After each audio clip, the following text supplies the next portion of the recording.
More details now on the coronavirus outbreak. The number of confirmed cases has risen to more than 73,000. The death toll is higher than 1,800. For the latest on coronavirus fears and impact on public health and business, let's welcome Dr. Scott Gottlieb, former FDA commissioner, now a CNBC contributor. He sits on the boards of Pfizer and Illumina. Scott, it's good to see you this morning. Thanks for joining us again. This should be twice a week, 3 times a week, maybe, that we have you on at this point. There have been some figures coming out that you've been able, with your eye, to look at in terms of predispositions and mortality rates and whether there's genetic factors involved with who gets it and who's able to handle it more. Have you delved through that data, and do you have things you didn't know from last time you were on, or that you're indicating to you that you didn't know? Well, I don't think there are genetic factors. This is a human disease, and it's going to affect humans evenly. China put out some very detailed data on who's been affected and who's succumbed to this virus. And what you're seeing is, a rather unusual age distribution where people under the age of 20 really aren't being stricken. So only about 2% of the cases that they reported out of more than 40,000 cases were under the age of 20.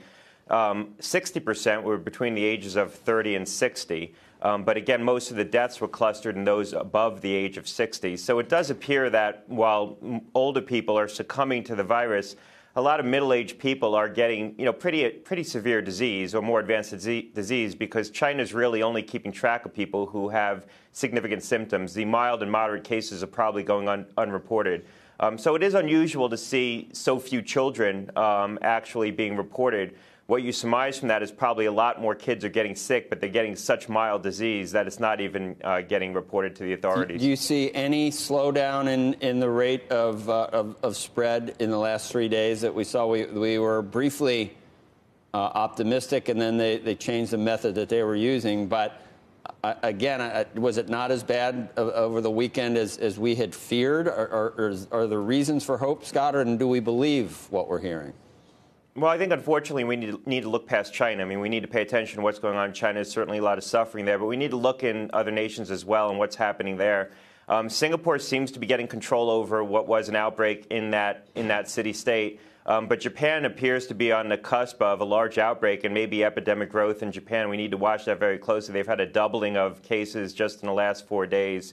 So if you start to see this become epidemic in other nations, or have other nations experiencing large outbreaks, that's going to be extremely worrisome, that we're not going to be able to control this globally. And as far as China is concerned, you've seen a decline in cases in the Hubei province where they've imposed effectively martial law. It's unclear, though, what's happening in other cities in China.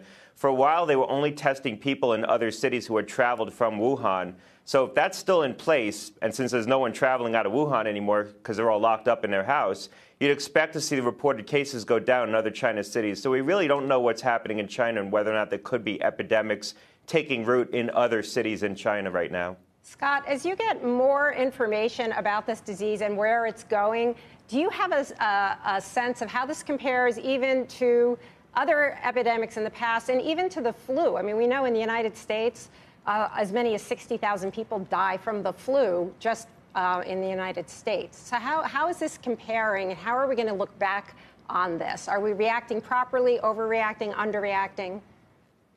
Well, I think this is extremely worrisome. There's a lot we don't know right now. If you remember with the swine flu, H1N1, when that initially took root, it was first diagnosed in the United States in April of 2009.